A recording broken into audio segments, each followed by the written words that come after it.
trophied up. Yeah. Hey, do yo, trophied up. Do your dance when the G's up. Spaced out, got me geeked up. 10 toes on the west, can I beat us? You cannot. Shining every time they meet us. Rack 'em up, since 96. Been number one in LA, something slight, that's the gist. Hello, everyone. Welcome to Talkin Galaxy on Friday podcast. We got a very special episode to you. Part of this, the whole reason why we're here is the fact that Greg Vanney.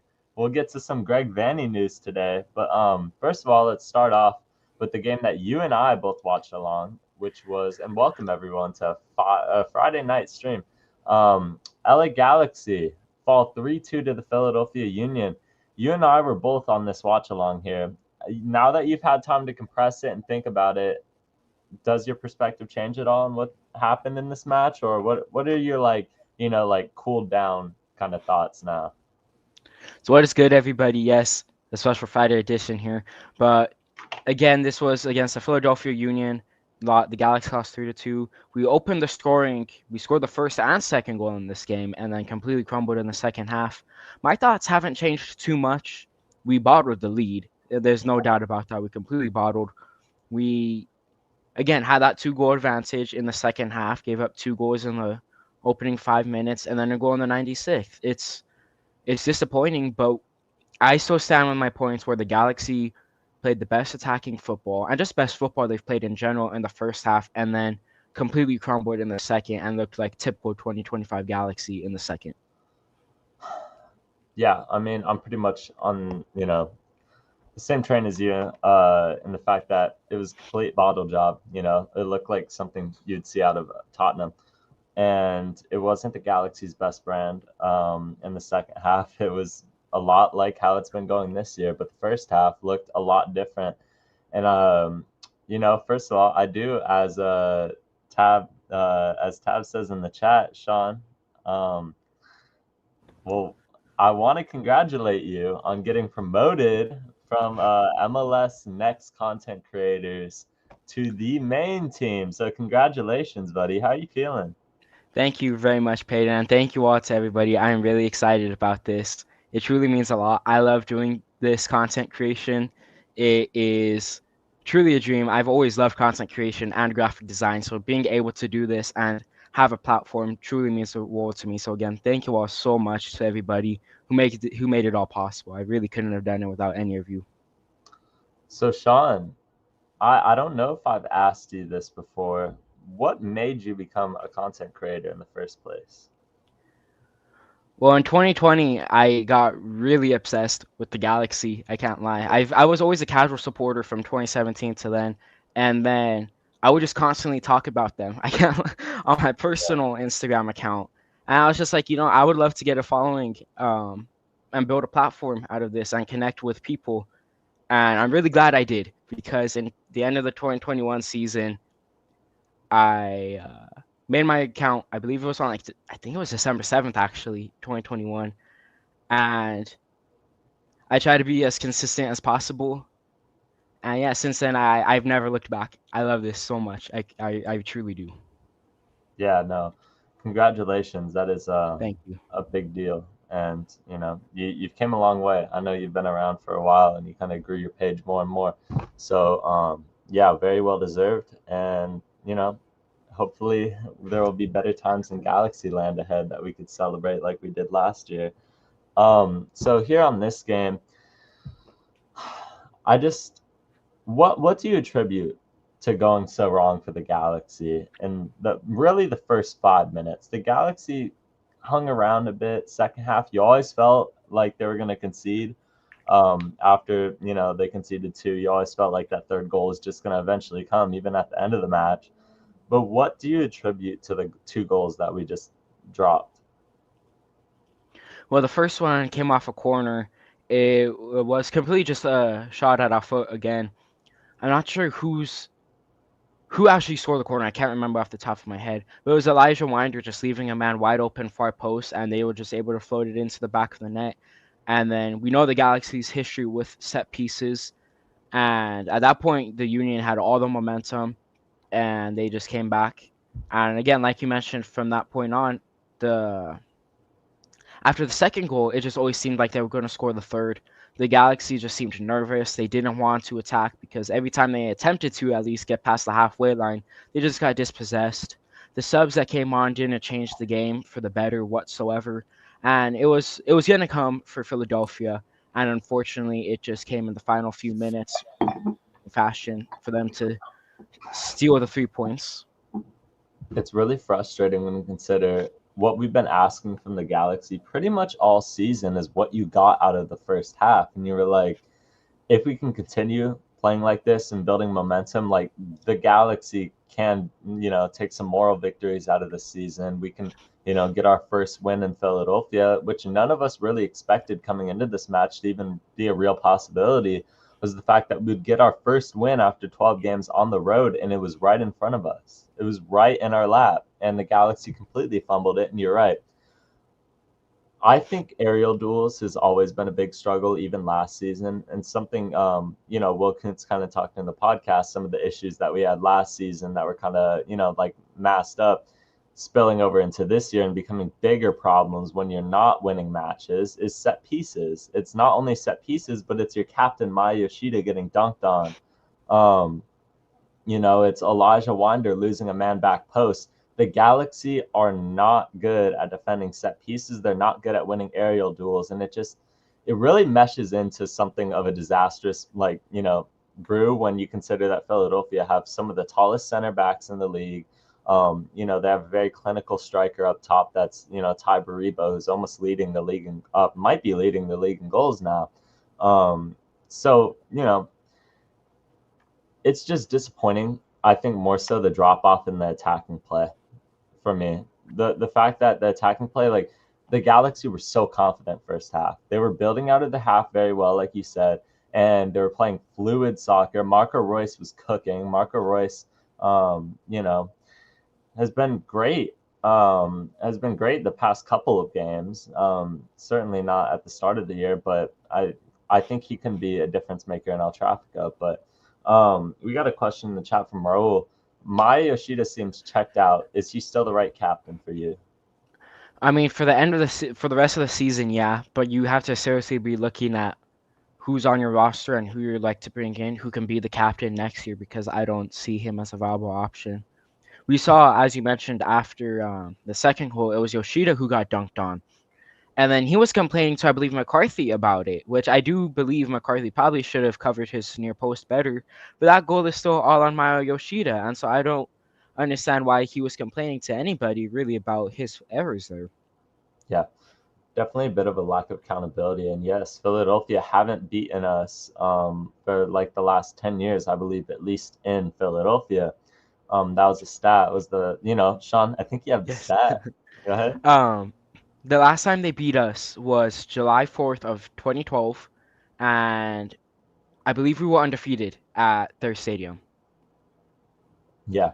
So it's not good, but at the same time, if you're relying on that stat to come through, the Galaxy have broken pretty much every stat of what should make sense and what has made sense in previous seasons, and it hasn't seemed to matter this year.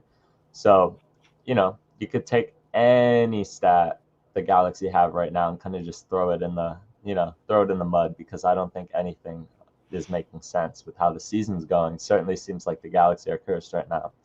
But yeah, I mean, Maya Yoshida yelling at John McCarthy when he's the one at fault for giving up the header is definitely not something you expect out of your captain. But let's transition a bit here into a Greg Vanney quote. After the match, he had a bit more of a, he was a bit more positive on the team. He was definitely emotional. He was definitely, you could tell, about to get a bit emotional. It's heartbreaking. It's really heartbreaking how much this team fought. But the quote here is, "They effing fought. They effing they battled. This game is tough. This game is cruel." And that's Greg Vanney's response after the Galaxy's 2-3 loss at Philadelphia. What do you make of this quote? I understand why he said it, because we did fight, especially in the first half. And like, if the entire game was like the first half, and like Philadelphia just scored all their goals off of set pieces, then yeah, I would agree with him. But to me, it didn't seem like there was much fighting going on from the Galaxy in the second half. Yeah. I mean, I just feel like, by the way, I don't think I've mentioned this yet. Um, I have a list of free agents for the LA Galaxy now. I went through every single player and what the contract says, according at least to the LA Galaxy and what they say. Obviously, that's not a very accurate thing for player extensions, like a player option or a club option, but relatively. So yeah, I mean, from this quote, before I go into that, this quote, I don't know. I've seen people give Greg Vanney a lot of stick for it, but it's the truth. I mean, the Galaxy, nobody expected to compete in this game. You and I, Sean, were talking about how bad the Galaxy were going to lose by before this Yeah. match. You and I were like, okay, we're going to lose, but by how much? And they took a 2-0 lead. The issue I have is I do feel like a lot of the second half, the Galaxy were just being suffocated and not responding. It's like when a boxer just gets tired and they're just getting, hit after hit after hit. And you could tell that they're going to go down at a certain point. Even when it was, tied up in the extra time or in stoppage time, you always felt like Philadelphia were going to get the goal. You were just like, okay, when is it going to happen? And, but it is true. I think the Galaxy fought in stages of this game, but we still have yet to see a 90-minute performance. You've seen flashes, you've seen 45-minute performances, but never 90 minutes from this team. So, free agents at the end of the 2025 season include John McCarthy, Brady Scott, John Nelson, Eric Zavaleta, Mauricio Cuevas, Isaiah Parente, Tucker Lepley as a club option, Diego Fagundes, Matthias Nascimento, Christian Ramirez, and Miguel Berry on a club option. That's a lot of players. The one that I wasn't really expecting there is Diego Fagundes. Do you think any of these players could be on the chopping block for the LA Galaxy come summertime? If, as it is right now, we're not in a position to make the playoffs, and I don't expect that to change. Do you think the Galaxy could try to get anything out of some of these guys, or do you think they're just going to look to extend them and buy them some time? Come summer, I don't think the Galaxy are going to be making many moves. I think the Galaxy are just going to stick with what they have, and I think that's evident with them re-signing Greg Vanney. We'll go over that a bit later. Come the end of the season, I think only maybe 3 of those players on the list actually stays. Yeah. I mean, it's difficult. It's difficult for sure. I don't think John McCarthy stays. I don't, unless it's as a backup with reduced salary. Brady Scott, maybe for Ventura County. I know he's kind of a, reliable player for them over there. John Nelson, I'm not sure. Honestly. If the Galaxy believe in Julian Ade, then they might honestly try to trade John Nelson in the summer transfer window. He has value. This is an MLS Cup starting right back or left back. So he definitely has value around the league. Eric Zavaleta might retire. I don't think, I don't think. I don't think people will mind that too much. Yeah.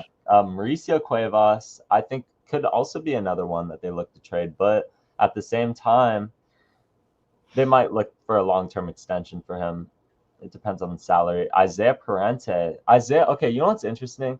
With Isaiah Parente's breakout this year, and the fact that he doesn't really have a role in the midfield in the future. I mean, look at it, Sean. Lucas Sanabria and Edwin Soria are the long-term pieces for the Galaxy in the midfield. What do you do with Isaiah Parente? What do you do if he's out of contract at the end of the season? And right now, he's proved to be more than capable of a starter. Do you try to extend him and just see what happens? Or do you maybe try to move him in the summer? Because I know you said that you wouldn't, expect the Galaxy to make any moves, but I feel like they will. I just feel like it'll be a lot of sales to try to get some money out of these guys who are leaving. But what do you think? I think that they would actually want to keep Parente because he's not a guy who makes a ton of money on the cap. He, again, as you've said, he's proven that he can play and he can be a starter. And I don't think he would mind being a rotational piece for the Galaxy come next season. And I think that would be the right way to go. Better to have a player who can come off the bench or start games needed if you have a long schedule. than nobody at all. Yeah, that's a very important piece to Major League Soccer. And another thing is, it's not like he's a guy that you have to trade for. He's already on your roster. So if they can come to terms on, good salary cap, or, something that fits within the salary cap and doesn't constrain the Galaxy too good, that's a good rotational piece to have. Like you said, when you play those 3 games in a week, I don't mind Isaiah Parente starting. And honestly, he's been better than Lucas Sanabria this year. But we got some injury news. Here. Gabriel Peck and Joseph Paintsil will be back for El Tráfico. In what role, we're not too sure, but Greg Vanney seemed very confident that both of these guys will, play, a pretty pivotal role. I would expect them to start if they're available. What are you thinking on this? Realistically, they should be on the bench. At least, yeah, they should be on the bench. But I would not be surprised if Vanney starts either of them come time, as you want your big players playing in the big games. Yeah. I mean, I feel like there's nothing to lose. In what we're rolling with right now. Although I'm gonna say I didn't mind the Marco Royce false 9 experiment. I think that some of the best ball that he played all year was when he played false 9. So if you can maybe have Marco Royce false 9 with Paintsil and Peck out on the wings, I think the Galaxy can be looking like decent against LAFC. And then maybe have a midfield of Diego Fagundes, Edwin Cerrillo, and maybe Lucas Sanabria is an option for the Galaxy. But I'm very excited to have both of our designated players back. We're going to be without Ricky most of the year, but if that's the case, you're going to need these other 2 to be very healthy. So losing Cuevas would be like losing Delgado. I don't think so. I don't know. Mark Delgado was a lot more of an important piece. He's a pendant, out-and-out starter for the Galaxy. He was the engine of the team. I love Cuevas, but I don't know. I don't know if he'd be like, I don't know if it'd be the impact of losing Mark Delgado for sure. But excited to have Paintsil and Peck back. Very pivotal roles. But here's another thing. Paintsil's never really shown up for an El Tráfico. He doesn't have a goal against LAFC. I mean, I thought he was going to be the next LAFC killer. What's gone wrong every time he's played against them? Well, in the first game we had against them last season, it was at BMO. The Galaxy don't have a good track record in BMO. I think we were still experimenting at the time with overloading the right-hand side with Peck and Paintsil. And then come 4th of July, he wasn't really part of the play too much, if I remember correctly. I think he had like one good chance to equalize after we scored against them and then skied it. And then he was injured for the most recent El Tráfico. Yeah. We play LAFC 2 times this year, but you could very much expect probably a Leagues Cup game or an MLS, well, not playoff, but probably Leagues Cup game.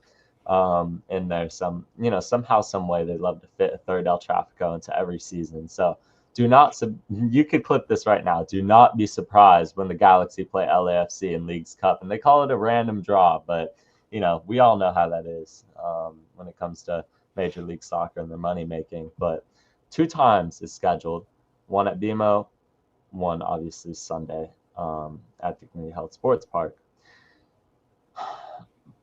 I'm very disappointed that Joseph Paintsil never really shows up in El Tráficos, because with his speed, you really feel like the Galaxy could just pace abuse that back line. They don't have the youngest, paciest back line.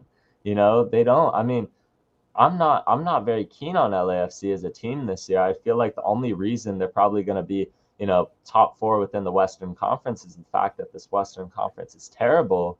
But this is a winnable game, and to win it, you're going to need your 2 star designated players playing. 2/3 of the Triple P and the Galaxy, I think, will be in good standing to at least compete. Maybe one of them comes off of the bench, but that's okay. Who would you expect to start? Can you see both of them starting, or if you had to call your shot right now, who do you think starting this match?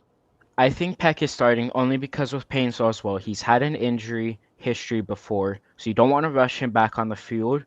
And I don't think we see Roy start this game either. I know you were bringing up the possibility of seeing Royce pass a false nine. But now imagine you have a front three of maybe Cuevas, Peck, Ramirez, because I actually think Cuevas should be getting the start on the wing after his game against Philadelphia. And then in like the 60th minute, you bring on Royce and Painstill as well. Royce as your false nine, and then Painstill. That would be a great super sub, in my opinion. But you don't want to rush Painstill back, that's for sure. I could also see a reality where the Galaxy work with Royce and Fagundes in the midfield together. You know what? Let's talk a bit now on what we expect to see out of the LAFC game before we go into the Greg Vanney news here, because I'm sure that will take up most of our time. Starting lineup wise, I think the Galaxy are going to go with John McCarthy in net, John Nelson left back, Amiro Garces, Amaya Yoshida center back, Miki Amane right back, Edwin Cerrillo, Diego Fagundes, and Marco Royce in the midfield. And I think you're right. I think it would make sense to go with Cuevas, Ramirez, and Peck. So what changes would you make to that lineup? The only change I would make is I can see them playing Sanabria instead of Fagundes. Yeah, I mean, I don't know. I feel like Diego Fagundes obviously had a goal last game. You want to play your in-form guys. I would get Marco Royce on the field. He's very in form. Diego Fagundes is starting to pick up form. Mauricio Cuevas, like we already talked about, had that goal last game. He's one of our best players on the pitch, probably my man of the match. So you want those guys on the field, right? Christian Ramirez, your leading goal scorer. I feel like he could be the next LAFC killer. Played for LAFC. So that would be a good full circle moment. But out of this match, I expect to see the Galaxy. Honestly, I think we're going to start out pretty hot. Although saying that, I think LAFC will get the first goal. They always do. LAFC will get, yeah, they always get the first goal in these games. But I think the Galaxy will claw back into it, and I think it's going to be a first goal against the run of play. Honestly, I think it's just going to come off of, I mean, more than likely a Bouanga flop. Or they'll get like a dangerous set piece because of Denny Bouanga flop, or a penalty kick because of it. You know, we already talked about before the fact that I feel like that guy has the game on lock, the way he's really balanced the strategy of, you know, if you play too tight on him, he's going to dive at any contact and it's going to be a penalty.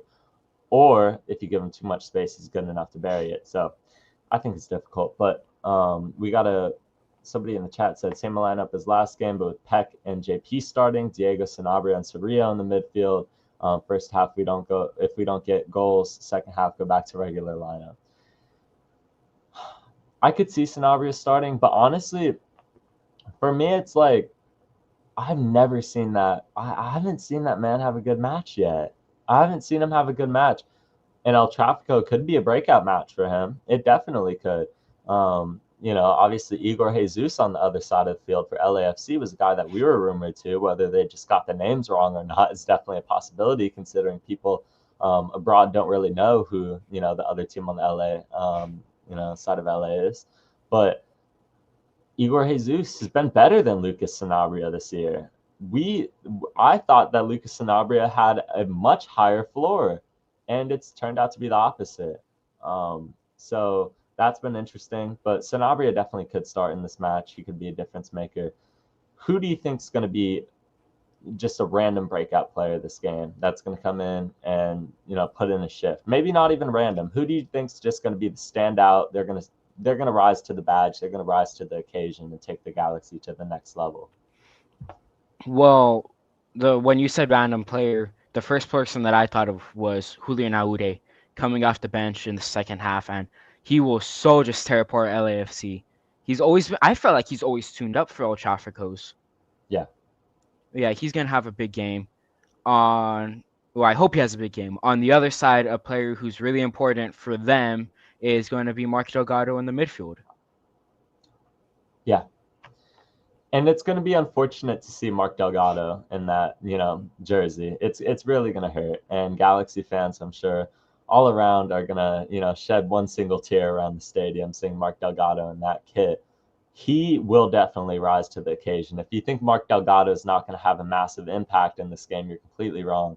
He's been one of their best players this year. He's been an engine in that team. And I feel like people are now just starting to notice that he's one of the best midfielders in the league. He's been like this. He's been that good. He has been that guy for the LA Galaxy throughout the years. He played under Greg Vanney with Toronto FC. He's always been there. But he's been underrated. And Mark Delgado is finally getting the flowers that he deserves. But, it happens to be at that club. He will rise to the occasion. He will have a point to prove. We talked about it before. I don't think Mark Delgado would ever be a guy to celebrate against us.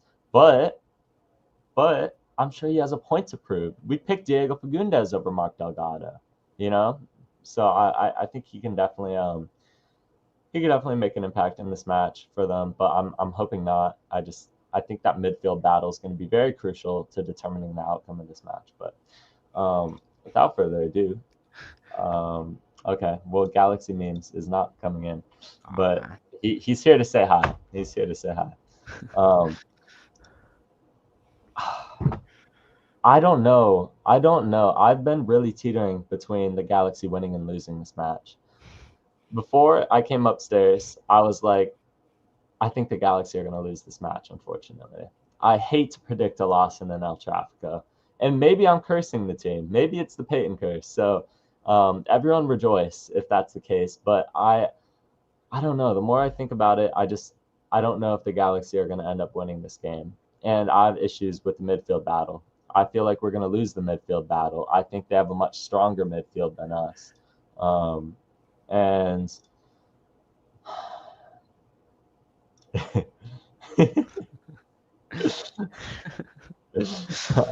I think they have a much stronger midfield than us. I think, Yeah, they do have a really strong midfield there. And again, Mark Delgado wants to turn up to the occasion. He's was everywhere last season too. Had more miles than you would always just outrun everyone. Had a third long pretty much. I think we're gonna see that again against us. As you mentioned, he does have a point to prove, and he's been playing really well with LAFC. We saw it even in CONCACAF when I feel like LAFC were really poor. He was still one of the strongest players each and every time. I'm pretty sure the last time he played, he didn't play in the last game against Seattle, if I'm wrong. But the game before he did score in, or again an assist in. But he's been getting contributions up there on the field. And look at the last El Tráfico. I know a lot of people are like, don't start Marco Reus. Look at his impact last time against LAFC. He was a game changer in that 4-2 comeback. We don't come back without Marco Reus. So, I mean, I'd like to see him. I would really like to see him start this match. I think he's been in good form, and he need to play. We don't have a lot of people in good form right now. Our whole back line is pretty much in bad form. But when you do have a couple good players that are, balling out right now for the Galaxy, you want them to start this game. So we'll now open this up to questions from the chat on this match. But send questions in the chat. Score predictions, Sean. I think you start. Deep down, I know what's going to happen. But I will not speak that into existence. I never want to say they are ever going to beat us. This game will be a 1-0 Galaxy win. Okay.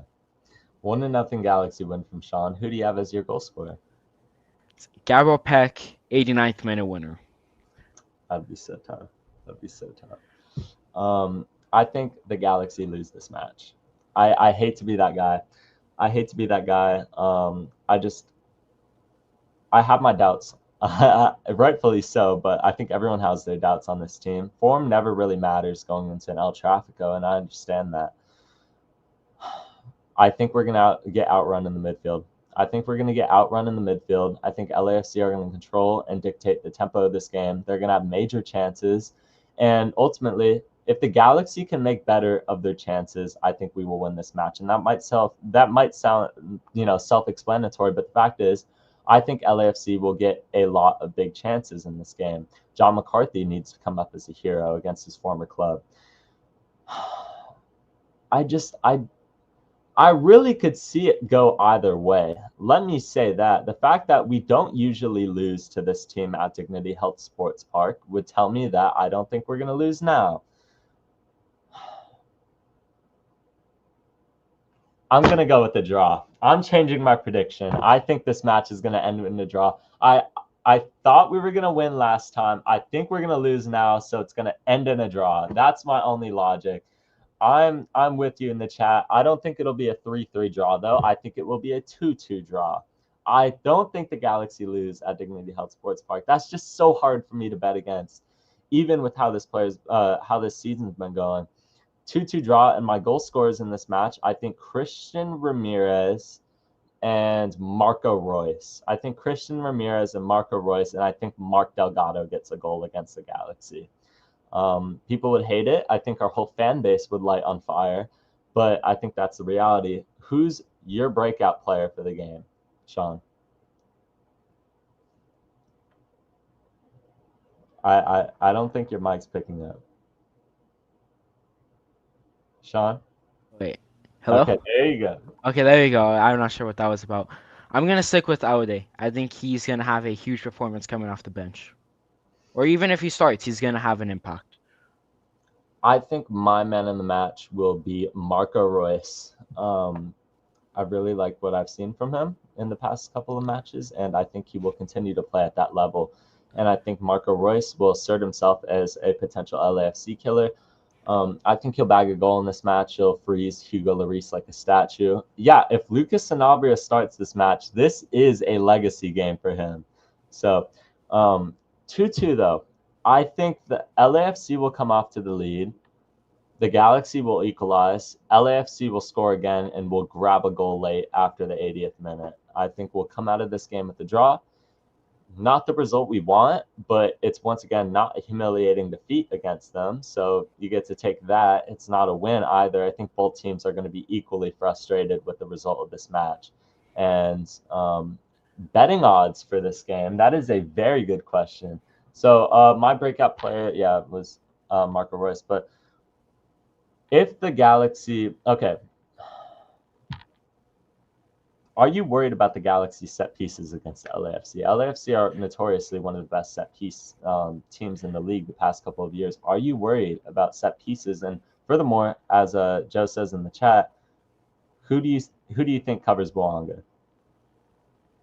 It's going to have to be a mix. Covering Boanga, it's going to have to be a mix of Yamane and Garces, which Yamane's never really had a great game against Boanga, I would say. And we've seen Garces give up some reckless fouls, especially recently. So, again, as you mentioned before, Boanga has a very common thing with diving. So I'm worried he's going to take advantage with Garces and just lean into him a little bit, force a penalty there. Yeah.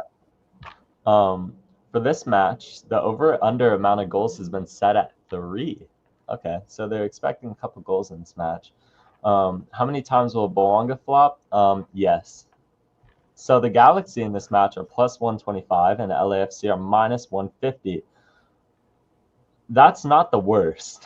that's not the worst odds for the Galaxy that haven't won a game this year. How many PKs will each team have? LAFC, as many as possible, as many as Don Garber, as many as Don Garber wants, and the Galaxy, none. Win probability is 29% to the LA Galaxy and 46% to LAFC with a 25% chance of a draw.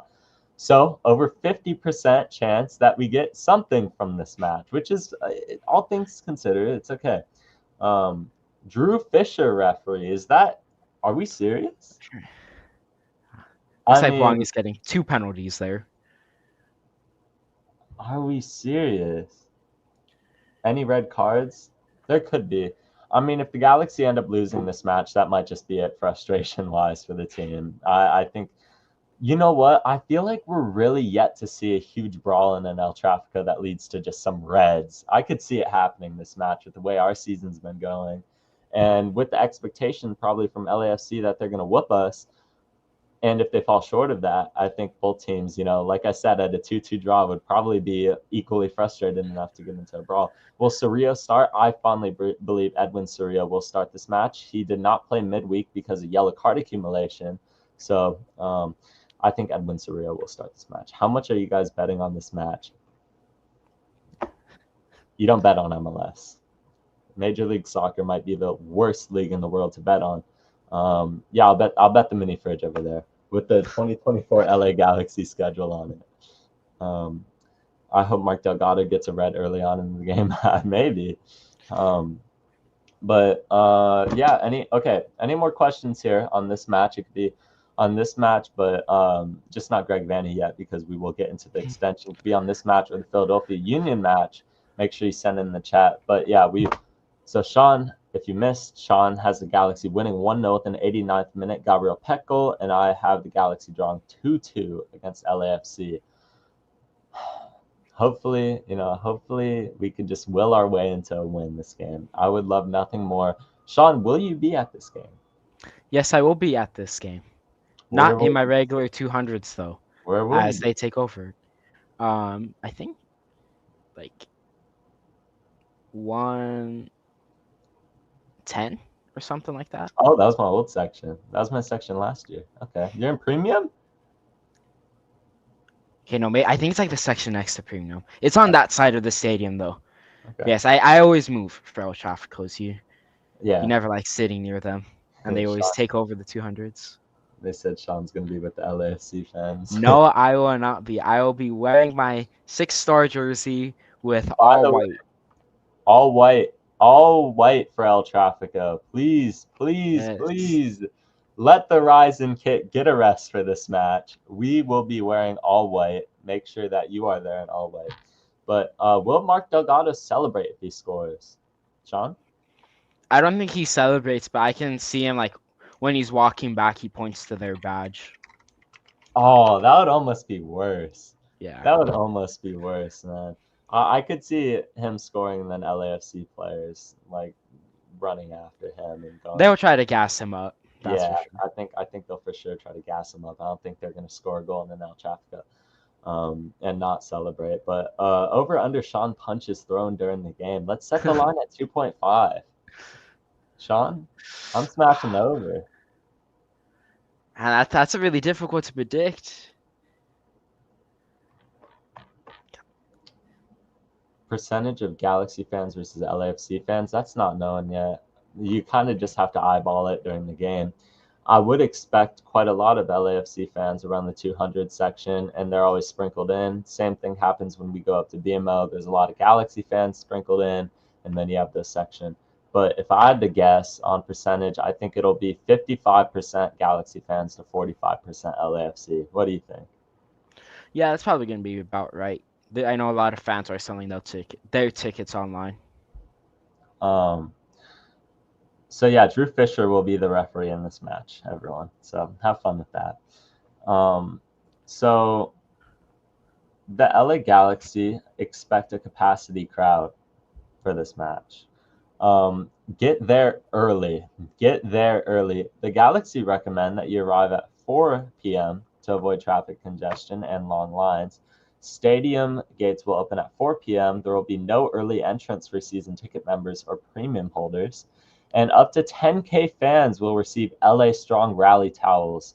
Giveaways are limited in quantity and will be distributed at stadium gates until they run out. Parking gates open at 2 p.m.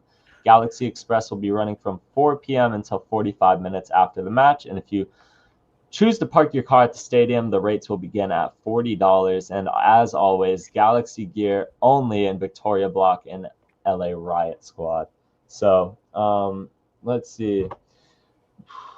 What celebrities do you think will be there? I don't really think any. I mean, we're not like them. we're not like, we don't have a celebrity wall at our stadium with Lionel Messi on it. So that's not something we like to do.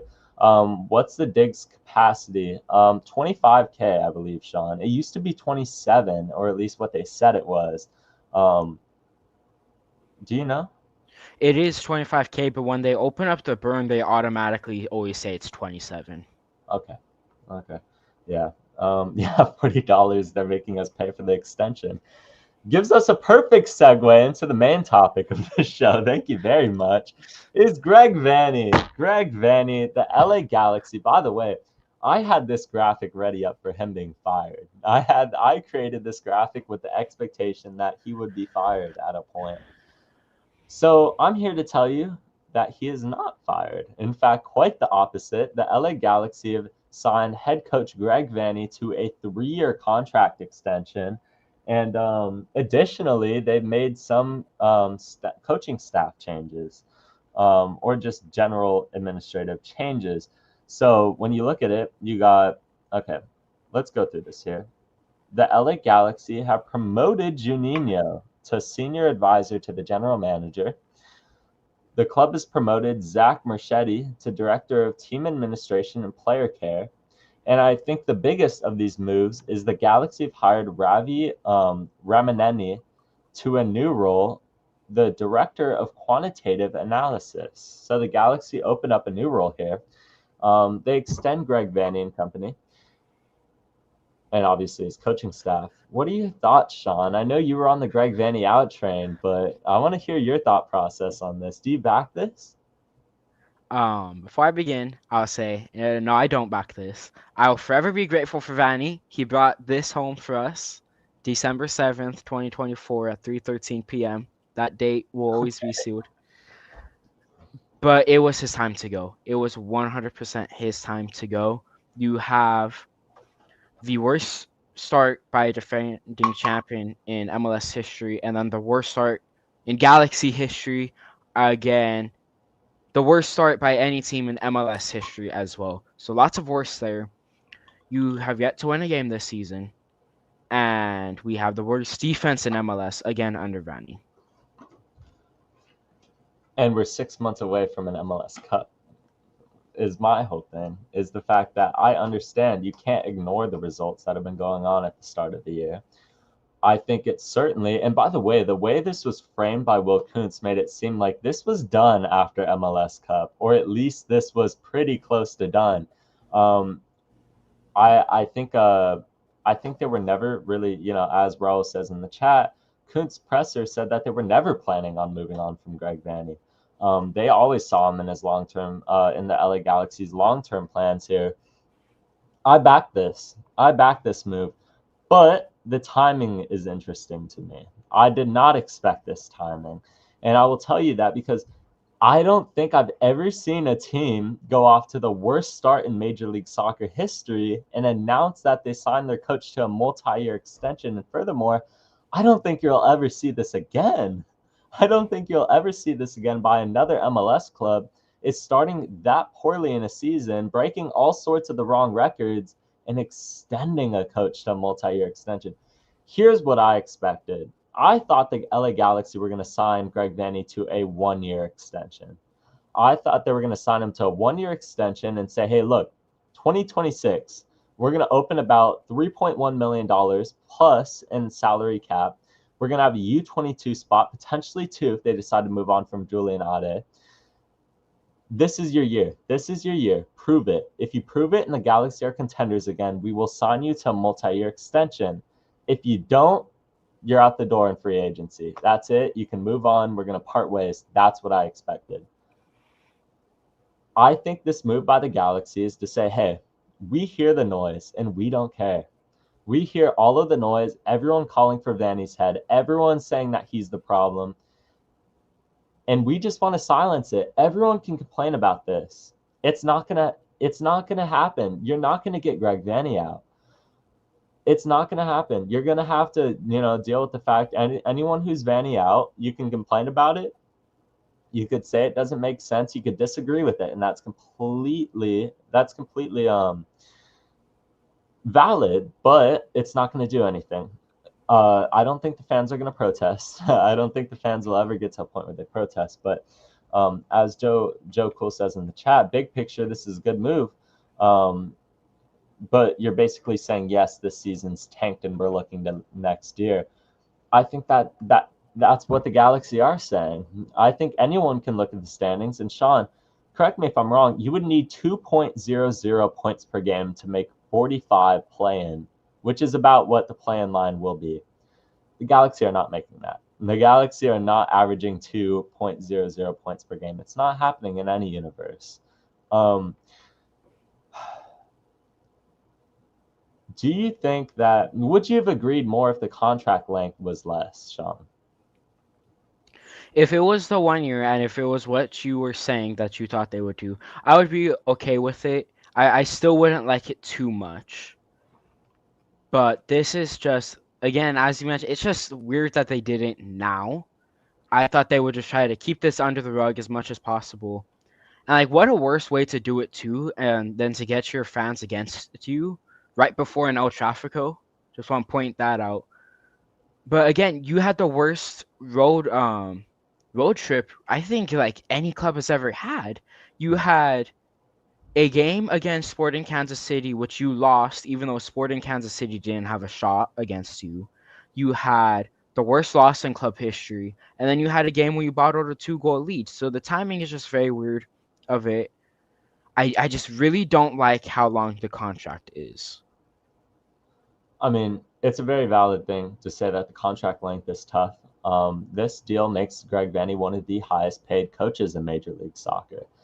I think that's okay. I think Greg Vanney, he has 3 MLS Cups. He had an MLS Cup about 6 months ago. It's fair to pay him like he deserves. It's fair to pay him because he is one of the top coaches in the league.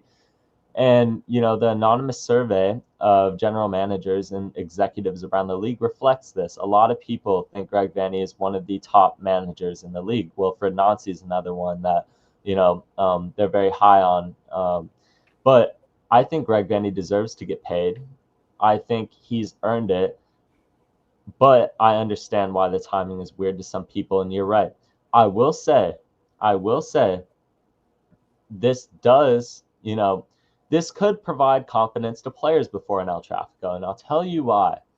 Is the fact that the Galaxy are sitting here and saying, look, we see this. We know it's the worst start in club history. We're not blind to this. We acknowledge this. If you watch Will Kuntz on the Cooligans podcast, and I think he did another one, he acknowledged it. He didn't shy away from the fact that this has been, one of the worst seasons in Galaxy history, and it's certainly lining up to not get much better.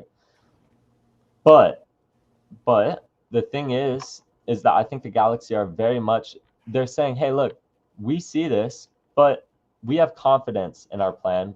And I know people hate the, trust the process thing. And I understand, I hate it too. But this is just one of those where you're going to have to, because there's nothing you can do. He signed through 2028 to being one of the highest paid coaches in Major League Soccer. I thought that the Galaxy would end up sacking Greg Vanney if we were still winless after these 3 rivalry games. They're saying no. We have confidence in our coach, and these players have confidence in him. And that's all that matters. No outside noise, nothing else that we hear, nothing the fans can say is going to stop us from putting faith in the manager that won us an MLS Cup. And people can hate it all they want, and they are completely entitled to that. I will say this puts pressure on Greg Vanney. If by 2026 you're still not an MLS Cup contender, it's going to be looking real bad. It's going to be looking real bad because now you're going to have 3 years of one of the highest paid coaches, and he's still not performing. Greg Vanney has a losing record in the MLS regular season, not a winning one. He is going to end up missing the playoffs more than he's made the playoffs. So I'm not saying I don't get the criticism, but if you've been paying attention, the players have his back. This is a Instagram story by Ricky Puig. The journey isn't over yet. I came to LA to win titles just like we did last season. It wouldn't be the same without our coach by our side. We believe in the process. Let's keep pushing forward. And you've seen a lot of players. If you follow LA Galaxy players on social media, almost everybody is reposting this. Almost everybody's reposting this and putting their full support behind it to say that this is our coach. We believe in him. He has the locker room. If he didn't, they wouldn't be doing this. What do you think? What do you think of this? Does Ricky Puig, have any impact on how you view Greg Vanney if the players still believe in him? I know he's a great coach, and the players obviously believe that too. I really hope Vanny proves me wrong. I would love to be proven wrong on this, and I would love him to put us back in the contendership next season. But again, I just feel like it was his time to go. As you mentioned, if you ignore the worst start in history, if you ignore all these records that we just broke for being horrible, I just don't understand how you give him an extension for having a losing record with him here. Yeah. I mean, my thing is, though, Sean, what alternatives realistically were better for the LA Galaxy than a 3-time MLS Cup champion? I know a lot of people were saying Robbie Keane. I don't know how he hasn't really had proven himself yet, and I don't know how possible that would be. But I haven't done my research on other managers that were available because I was waiting for what I thought would be the time Vanny gets fired to do that. Yeah.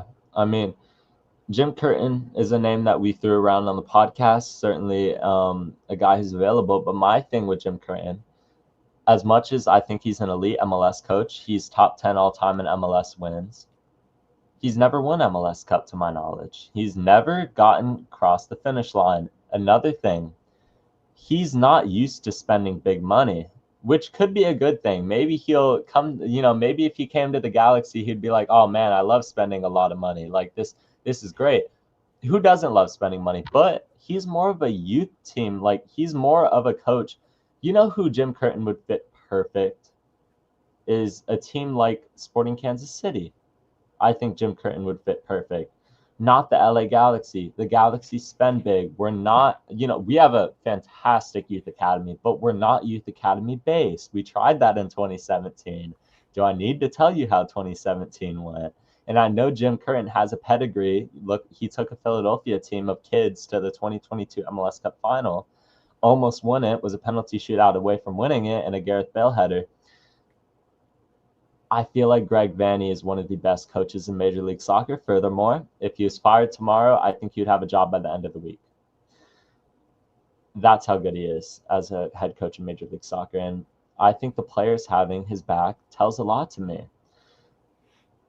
How can you sit here and, look at a guy like Ricky Puig, the face of your franchise, and say that, his faith in Greg Vanney doesn't, matter because of the start? My whole thing is, I know the start's bad and you can't ignore everything that's gone wrong for the LA Galaxy, but is it worth it enough to launch into a rebuild? Is it worth it enough to launch into a rebuild when I fully believe, you can clip this right now. If I'm wrong, I'll eat my words. The LA Galaxy will be MLS Cup contenders in 2026. I'm not saying they'll win it because it's very hard to win an MLS Cup in a 30-team league, but we will certainly contend. We have over $3 million in cap space we can easily open up. We'll have a U22 spot. We'll have another year of Lucas Sanabria. We'll have another year of Julian Ade. We'll have a new goalkeeper. We'll figure out that situation. I think the Galaxy will compete in 2026 or MLS Cup, so why go into a rebuild? Sean? Really, I know you and I had this discussion before here, and you were saying there's a difference between rebuild and retooling. When you look at the squad from last season and look at what it's going to be next year, that to me is what a rebuild is. You most likely are not going to have your starting goalkeeper from, at least just from MLS Cup final. There is going to be maybe 7 players from the MLS Cup final that are not going to be on the roster next year. So would 2024 be considered a rebuilding year? From 2023? From 2023 into Look 2024? at the turnover. Look at the I turnover. wouldn't Go ahead. I wouldn't say that wasn't a rebuild. I would say that was also just getting rid of dead weight. That's what I'm saying here. That's why I take the perspective of it not being a rebuild, is because I think it's not a rebuild because the LA Galaxy are going to get rid of dead weight. tell me who the Galaxy are going to lose that's going to be huge and crucial to the team. John McCarthy. There are much better goalkeepers in Major League Soccer. He hasn't had a great start to the season. John McCarthy has not been that good. John Nelson is a decent backup left back. I mean, he's definitely starting caliber, but Julian Ade is more than capable of starting in that position, in my opinion. And if not, and if you want to part ways with Julian Ade, go after another left back, maybe within MLS. That being said, John Nelson's not a crazy loss. You're keeping Puig, you're keeping Peck, I think you're keeping Peck, you're keeping Paintsil. Those are 3 designated players that are all going to stay the same. Greg Vanney is going to still be the coach for the LA Galaxy in 2026 and beyond. I think this is not a rebuild going into next year. And furthermore, I think having a full year in advance to plan for 2026 is really going to work in our favor, because we're going to be able to, look into next year and say, hey, what do we need to do in the summer to make sure that we're in a good position to retool in the winter, not rebuild. But yeah, I see you in the chat, Joe. I mean, Maya Yoshida is certainly somebody who could be at the end of his time for the LA Galaxy, but then again, he could be in like a last year cost risk role next year, which I wouldn't mind. I would not mind Maya Yoshida. He'd be a pricey backup. He can complain about his, pay cut, but I think he's still, being paid a good sum of money. I'll have to see the figures when they come out. But yeah, everyone should apologize to Mitrovic. I don't think so. I don't know, because my whole thing is, I think, people expecting John McCarthy to come in and change everything in the Galaxy to start winning, that was never going to happen. And I think I said so on the podcast, is the fact that Novak Mitrovic wasn't the only problem in that team. He certainly didn't help himself. And I'll tell you, the way that he had that transfer saga last year where he wanted out of the club made a lot of fans turn on him. I think rightfully so, and that's okay. If you're not going to follow it up with some of the best ball of your career, you're going to face a lot of scrutiny and you're going to get taken out like this. And it's that simple, in my opinion. It's that simple for Novak Mitrovic. But who would you retain from the free agents list? I can go back through it if you want. Sure. Okay. So free agents at the end of 2025, John McCarthy, Brady Scott, John Nelson, Eric Zavaleta, Mauricio Cuevas, Isaiah Parente, Tucker Lepley club option, Diego Fagundes, Matthias Nascimento, Ramirez, and Miguel Berry with the club option. Who would you keep? First one would for sure be Ramirez, whether he's your starter or backup. If he's your backup, then you have a great backup, and if he's your starter, then you have a pretty solid starter in him. I would want to keep Cuevas because he's still young and he's shown he can play, and if he's going to improve, then that's great for us. I would like to see Parente stay, as I mentioned earlier. He's the type of guy who you would want in a rotational type of piece who can also compete. And I wouldn't mind keeping Nelson, but the issue is that I think Aude is better, and so that would leave Nelson to the bench, and so I don't think he would want to stay. So I think we might be seeing Nelson be leaving in the winter or potentially summer for some space or some cap. Okay, so those players that you think will go or have potential to go, do you see any of them getting traded in the summer? Galaxy being like, let's get some allocation money out of this before, they leave on a free. The one that I can see the most is McCarthy, which may seem surprising considering he's our starter, but you're not gonna make playoffs no matter what you do this season. You're not gonna win out the rest of the season to make playoffs. So if you have Mikovic start the second half of the season and finish the second half of the season, then either two things happen. Nothing changes and you're still a bad team, or Mikovic proves himself to be a starter and great, you have a starter next season. But you can get money out of a two-time MLS Cup champion in John McCarthy, and for sure, maybe even get like an international slot, because I'm pretty sure those are going pretty pricey nowadays. They are. And also with this, the Galaxy can make some moves to open up international spots. By the way, Ricky Puig should be eligible for a green card anytime he gets that done. And I know, certainly with the ACL, he has plenty of time to, get a green card, which would be great for the LA Galaxy to be able to open up some cap space. You look at moves Will Kuntz can do. That frees up probably about 200K if you find it at its peak time, maybe 175K. Those numbers add up. The more international spots you can open. Players I would keep, I think Brady Scott for Ventura County, I'm fine with keeping next year. He's just a Ventura County guy, and that's fine. He does his job for them. That's not anything huge. Parente, I would try to keep. Lepley, I would extend the club option. And Christian Ramirez, I would sign as a cheap backup. I would sign Christian Ramirez as, I think he's making about almost 600K right now. If you can get him on like 300K, perfect. Nothing better than that. You'll open up some cap space and you'll be looking real good for the LA Galaxy. Players I could see traded.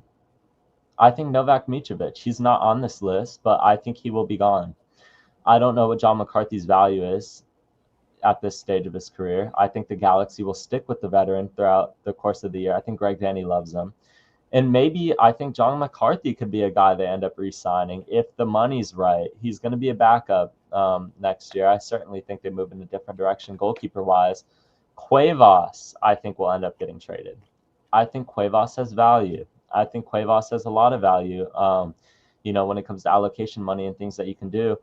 Cuevas might be going for about 300K in allocation money right now. He's one of those pieces, 300, 350K in allocation money, and you absolutely take that if you're the LA Galaxy on an expiring contract. Harbor Miller is a rising prospect. You can get a backup right winger next year. But I think Mauricio Cuevas is going to be a valuable asset around the league, and people are going to want to, take him if you're an MLS team. Isaiah Parente, if they look at it and say, hey, Parente wants more money than we want to give, you offload him in the summer. He's starting caliber for most MLS teams, I feel like, because he's played that well this year, I believe. So yeah, I think those are some of the moves they do. But and then we got another thing here, Sean, is a message from Tom Braun. Let's get the water ready for this one. This is a long one, but this is a message that I got in the email from Tom Braun. And also for clarification, sorry, I just want to say this because when I'm thinking of it, I think I said it wrong. When I said McCarthy for a international slot, I meant like we would get money and then an international slot on top, not just a straight international slot for McCarthy. Just in case I confuse anybody there. Is it between keeping Cuevas and Harbor Miller? I don't know, because I think they see Cuevas as a right winger now more than a right back, although by technicality, I think Mauricio Cuevas is a right back. If that's the case, I would expect them to go in the direction of Harbor Miller as a backup rather than Cuevas. Harbor Miller is a very cheap asset for the LA Galaxy to keep hold of. So, dear Peyton, as reigning 2024 MLS Cup champions, we hold ourselves to the highest standards, and we know the season hasn't started the way any of us had hoped. That's why your continued unwavering support as a valued season ticket member means more than ever. It's a powerful reminder to the passion and loyalty that defines this club. Today, we want to share some important news. Head coach Greg Vanney has signed a multi-year extension with the LA Galaxy. Greg's leadership has been instrumental in shaping the identity of this team from our championship run in 2024 to the culture and standards he instills every day. His experience, integrity, and vision reflect the long-term direction we are committed to as a club. We aren't shying away from talking about the rough start of the season. Here, Will Kuntz, general manager, and the Cooligans podcast and Unfiltered Soccer with LA Galaxy legend Landon Donovan and USMNT great Tim Howard.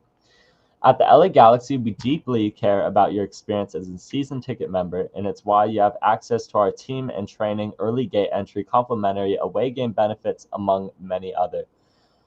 You've stood through us by every chapter of the journey, and we want you to know that your experience and connection to this team are critical, whether it's building a competitive roster, enhancing your match day experience, or investing in fans. We're committed continuously to improving the experience to make it as strong as ever. We know that every season comes with its challenges, its triumphs, but with your continued support, we're building something meaningful and lasting. We believe in the long-term vision of this team, and we hope you do too. Thanks for being a part of it. We can't wait to see you at Dignity Health Sports Park. With gratitude, and Go Galaxy, Tom Braun. What do you make of this, Sean? They back Vanney fully. They 100% back him. And you know what? And they have faith in him too. if the club and all the players do have faith in him, then I'll say I have faith in him too. But that still doesn't mean that I don't think that maybe he should have gotten the sacking. But yeah, clearly the players like him and the front office loves him. Yeah. I mean, you could also look at the fact that if all your players buy into this guy, what kind of message does sacking him do? If all of the players, if this truly wasn't a PR stunt, everyone posting on their stories about how excited they are for Greg Vanney to stay, if that was not a PR stunt, which I don't believe it is, then why wouldn't you keep the guy? Furthermore, Ricky Puig believes in him. And if you want Ricky Puig at your club in the long term, if you want him to become the next Landon Donovan of the LA Galaxy, you probably want to listen to Ricky Puig. I'll tell you that much. You want to listen to the guy that, is really the engine and the face of the LA Galaxy. He is everything the LA Galaxy stand for. And if he believes in Greg Vanney, I mean, that was the first guy he went up to after, he tore his ACL after the game. He was literally crying on Greg Vanney's shoulders. The fact that, he told him, he's like, I did in my ACL pretty much. He's like, I'm out. Like it's finished. I'm finished. I think you're right. This message very much reflects to me the fact that the Galaxy are like, yeah, Greg Vanney's our guy. We don't care. We hear you guys. We hear the supporters. We know it's been a rough start, but we don't care. We don't care in the sense that this is our guy and no start's going to affect that. We want to keep we want to keep Greg Vanney, and we have so much confidence in him that he will be signed through 2028. Sean, how old will you be in 2028 by the time Greg Vanney's done with his contract? Making me do math here. Wow. I think I'll be turning 21 that year. Or yeah, I'll be 21. He'll be able to drink by the time Greg Vanney is done with his contract at the LA Galaxy. Put that into perspective. It's interesting. I think the length of this. I would have really just expected a 1 year, but I don't know. I think this message by Tom Braun, what I like about it is the fact that the Galaxy are not shying away from acknowledging how bad the start of the season has been. How many times have the Galaxy under Chris Klein said nothing? How many times under Chris Klein have the Galaxy said nothing and went into hiding when things were getting bad? I know, credit to the front office for releasing that statement. I don't think they released anything in 2023 until Klein got fired. Yeah. Let's see. Do they love and trust him so much, or is it because there's nothing else out there? There's out there. There's stuff out there. There's coaches out there. Now, my opinion is I don't think any of these coaches are better than Greg Vanney, but if they were so inclined to fire him, I don't think they would have an issue pulling the trigger. This season is over for the LA Galaxy in terms of making the playoffs. We're not going to repeat as MLS Cup champions. I'm sorry. If that's the first time you thought, that was going to happen, it is what it is. But I don't think this is a result of the Galaxy having nothing better out there. And if that was the case, they would have just signed him for 1 year. If that was truly the case, the LA Galaxy would sign him through 2026 because you can guarantee that within the next year through 2026, the Galaxy will see an option that is like, oh, that's intriguing to us. But they signed him through 2028. That's not because there isn't anything better out there. That's because they have trust in him. And you are right. Ricky loved Gaston Brugman, but they did it anyway. But that was a salary cap thing. Greg Vanney, is the foundation of the club right now. It's his tactics. It's his players. It's his decision. It's him and Will Kuntz decision making. Brugman was at the tail end of his career. I'm not sure how he's doing in Nashville right now, but look at his injury history. He was making $1 million. That was money the Galaxy had to get out of. Will Kuntz talked about it on the podcast. We were underwater about $2.5 million in salary cap. Brugman was the movable piece. Like Brugman, I think Fagundes was the miss. That would have been so great if we could have got out of that. But Fagundes should have been moved, but Gaston Brugman was the piece. He came off of an MLS Cup MVP performance. His value was never going to be that high again. So, what do you think? Do you think it's because there's nothing else out there, or There's pieces out there. The Galaxy could have easily fired Vanney already and then gotten somebody again who I'm not sure. I can't lie. I should have done my research. That's on me there. But I'm not sure who they could have gotten. But it's not like there's no other manager out there that they could have had.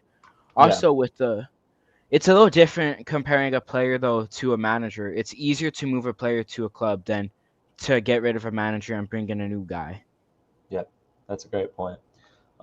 Yeah, but my whole thing, like Joe says in the chat, we will. Do you believe we're going to be MLS Cup contenders next year, Sean? It's really difficult to say. Like MLS Cup finalists or just we have a good chance at contenders. I I think we could be, but Yeah. I think we also could have been if we got a new manager. Really? But I also think that's because Ricky Puig would stay, and pretty much we would be contenders if Ricky Puig is here next year. That's just the way that I also look at it. We probably do have better odds with Vanney staying, but I still think the odds are still higher with another guy. You think we have higher odds of contending with another guy? No, I'm saying with Vanney, I think it's higher. But Okay. if we had a guy, the odds are still pretty high. I don't know. I think it depends on the guy. There's some coaches out there like, hey, if you want to go win a supporter shield and exit in the first round, Tata Martino's right there. If the Galaxy really wanted to be ambitious for 1 year and then have to sack the coach and restart everything, Tata Martino's there. But realistically, I think the guy they would have gotten would have launched this team into a long-term rebuild. That's not something you want to do. And in fact, if you have, I think Will Kuntz is a man that's all about the odds. He cares about what gives us the greatest chance to compete, in my mind. And obviously, saying that, this season hasn't been great. Not great for our odds guy right there. But if he's looking at next year, the odds are better with Greg Vanney. The odds are significantly better, in my opinion, with Greg Vanney than having to restart. New coach, new tactics, new system, which means you're going to have to go through a lot of ups and downs and trial and error in that, in my opinion. And I don't think that's something we need next year. That's my perspective. I feel like we don't need to launch into a whole system of trial and error with the LA Galaxy in our current state. But I like this by Tom Braun. I like the transparency. This is a club president right here. That's a club president. That's what they're supposed to do. And I appreciate Will Kuntz also being on the Cooligans podcast. I appreciate Will Kuntz being out there in the media. And I've seen some people why is Will Kuntz not improving the team? He's talking on the Cooligans podcast. Bro, window shut. Window shut. There's nothing he can do. He could be out there scouting and preparing, but, taking an hour out of his time. It's the same argument people make for, oh, man, why is Fagundes Twitch streaming right now? He should be if it's a joke, I get that. But if people realistically are talking about Fagundes Twitch streaming when he should be playing soccer, you got to realize some people and general managers have a life outside of the sport. And he's still talking about the sport. And in fact, he's doing us a service by being transparent about what's going on. So I enjoy that. But let's get some chat questions here. Anything you want to talk about, Sean? Unrelated, but speaking of transfer window, can we just talk about how ridiculous it is that U.S. Soccer opens up the transfer window for about 10 days for the U.S. clubs in the Club World Cup? Because they would not have done that with the neighbors down if the neighbors down the road weren't a part of it. Yeah. It's everything to make sure that they're able to compete. You saw the people, you see the people they rumored to. By the way, their cap situation is pretty much the same as ours. We're at 0, but they're at like 80K. The fact that they're being rumored to people like Thomas Muller makes me think, where are they getting this money from? Like, what kind of laundering scheme are they going through? I question 2022 a lot by that team, because the fact they were able to sign like 3 people from Europe and stay within the cap blew my mind at the time and still doesn't make sense to me. But yeah, Go ahead and open the window for them. Yeah, and call yourself an unbiased league. Question, Sean. Do they do that if it's just the Seattle Sounders? No chance. Zero chance. Seattle can have 90% of their team injured, and the U.S. will just tell them to deal with it. Guarantee it. Also, man, it's just LAFC. Please sign Thomas Mueller to a 3-year DP contract. Please They don't even have a DP spot. That's what's make so it happen. confusing. It's so confusing, the fact that can be rumored to all of these people, where it's like, where are you getting this money from? I know Under might end up leaving in the summer because he's only signed through the summer, but like, really? Like, I don't know. I don't, whatever, man. I don't get it. Send questions in the chat, whether it's Sean or I, about El Tráfico Greg Vanney extension or whatnot. But yeah. By the way, I think this opens up a window for Di Maria to come over to Miami. So I would expect them to sign their designated player before the Club World Cup. How much are season tickets? Do you have season tickets?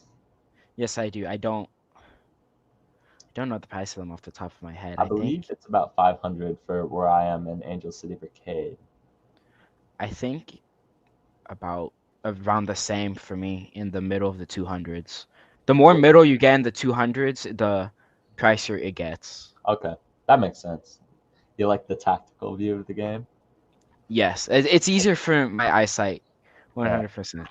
Because Uh, it's like looking down and all I'm seeing is the ball on green, compared to it being at like eye level. It's difficult for me to explain, but okay. it's much easier for me. Um, if we bring someone in this summer, oh wait, what's the fit for tomorrow? Well, the game is Sunday, so please don't show up to Dignity Health Sports Park tomorrow. ACB 121, come on, be there, be loud, be proud, come on. We will be there no matter what, Sean. Come on, this is the passion. Although I would love to do a live podcast of the away El Tráfico, I think would be a lot of fun. The fit will be all white. It's a white Yes, out. sir. It's a white out. So I will be wearing my Gabriel Peck kit. So if you see a Gabriel Peck kit in ACB, come say hi. If we could bring anyone in the summer, what's your realistic signing? I'll start. Shoot. I don't know. I'm sorry, I don't know. Because I don't think we should really bring in anybody unless it's like what we did in 2023 with Edwin Cerrillo, a good long-term piece. Um, Maybe you look at a guy on a team that's not performing that well, or maybe he's not getting the minutes or the break he deserves with that team anymore, and you go ahead and sign him. I think it will be an interleague trade. I don't think we have international spots to make any moves regarding that. So my realistic signing, I think, will be a center back. I think it will be a center back. I think the LA Galaxy will sign a center back because I think Maya Yoshida is falling off right now.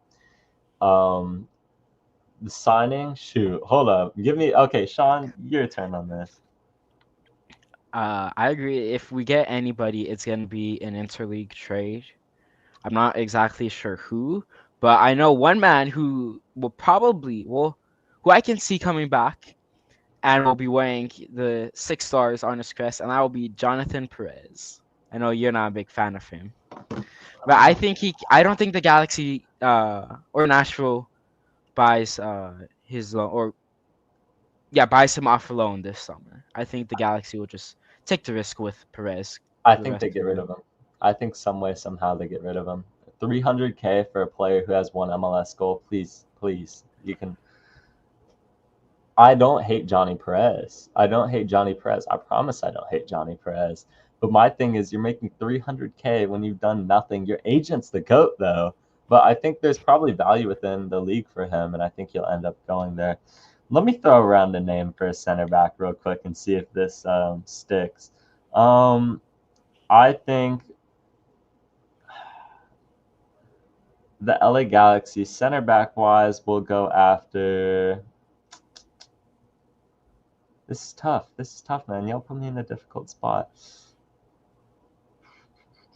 Do you have any names? Give me a name that pops up to your head, Sean. My mind's drawing a blank. I'm sorry, Peyton. I'm sorry. Okay. I'm gonna say Jack Maher from Nashville SC. Maher's a center back. He's 25 years old. He's not that old. He started every match for Nashville this year. And Nashville historically have a very good defense. So I think give me Maher. But Sean, let's say the Galaxy lose all games this year. Is there any chance there'll be changes to the front office?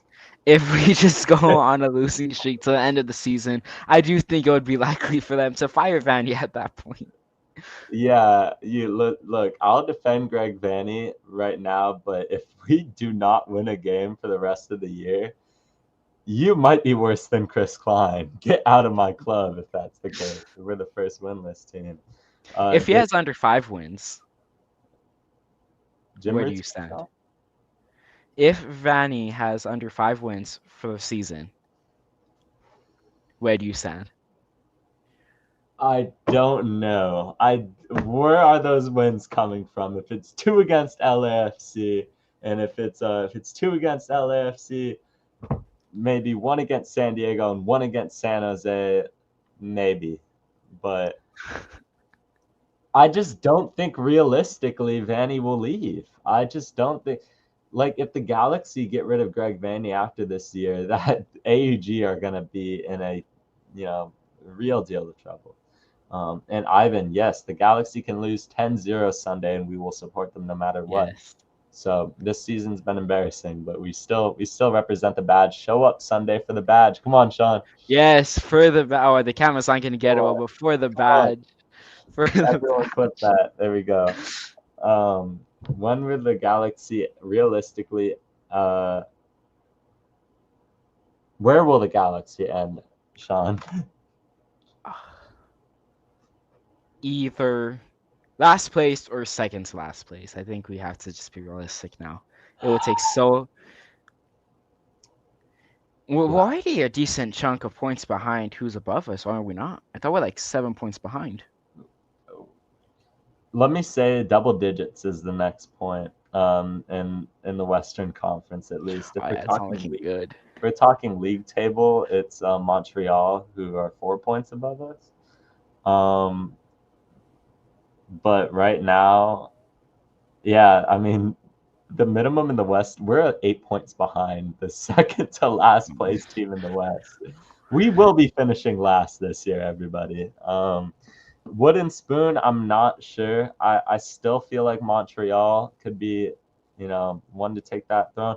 Although Jalen Neal has been balling out for them. He's been a game changer in the 2 games that he's been around. Think they go after Lewandowski, summer 26? I don't think so. Sean? No chance. I don't. If Chris, oh sorry, you go. Unless it's on a TAM contract. So also, sorry, not to interrupt, but Will Kuntz on the Cooligans podcast said that there's a player who reached out to him, a big name player who reached out to him about coming to the Galaxy, and he can't say who it is because he hasn't retired yet. Who's your prediction, Sean? Man. Paul Pogba. Oh, that is so a guy who would reach out to the Galaxy and be like, "Yo, please sign me." If we ever signed Paul Pogba, I would cry. Finished. He's the definition of finished. He's so finished, man. I'm good. Lewandowski, maybe on a TAM, but not on a DP. Chances Vanney goes undefeated since his contract is gone. So we got different ends of the spectrum. 0. In fact, I would say going winless is probably more realistic than Vanney going undefeated. But Sean? If we go winless the rest of the season, build him the statue. What a turnaround that would be. Type of things you would see in the movies. Yeah. Odegaard on TAM? No comment. Okay. He better ball out Sunday. I would love the win streak. By the way, I haven't said this yet. If there's any time for the LA Galaxy to turn around this year, Sunday's the last chance.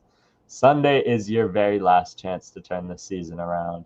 Whatever odds are out there will be probably zero if we don't win this game, because even if it's 0.001 right now that we make playoffs, it will be finished if we lose to LAFC. But if we win, and then we, get a couple wins, you start to look all right. It's still difficult, but you start to look all right. You start to look like you could potentially not be last at least. So, win streak starting Sunday. Make sure you show up and support the team, support the club, support the crest. These players need us. And by the way, if you're going to be in the supporters section, please be chanting during the game. They have chant sheets available. I highly encourage anybody who hasn't been there to go there, if you're ever thinking about it. But if you do go there, make sure to chant. Make sure to be with the club, be with the players, no matter what the score is. So, yeah, 2-2 draw is my prediction, 1-0-0s. But yeah, hopefully the Galaxy don't make a movie out of not winning a game. That would not be great. I've already seen videos on the Galaxy's fall off this year, so it's there. It's out there in the media. Any last things, Sean? Any last topics? No, just again pointing out what you said. If you're going Sunday, show up, be loud. No matter if you're in 121 or 137, 138, support this team. Even if you don't like the players on the pitch, you don't like the manager, it's about our badge and representing our city. Don't let them come to our stadium and outshine us. We are the better club. We always have been and always will be. And once again, this game's not tomorrow. But be safe. Yes. But be safe, everyone. Please be safe and have fun at this game. Don't get into any fights. Don't even give them the time of day. There's going to be LAFC fans out there that are going to be looking for fights, as I'm sure there'll be Galaxy fans. Just don't be the ones looking for fights. Definitely be safe.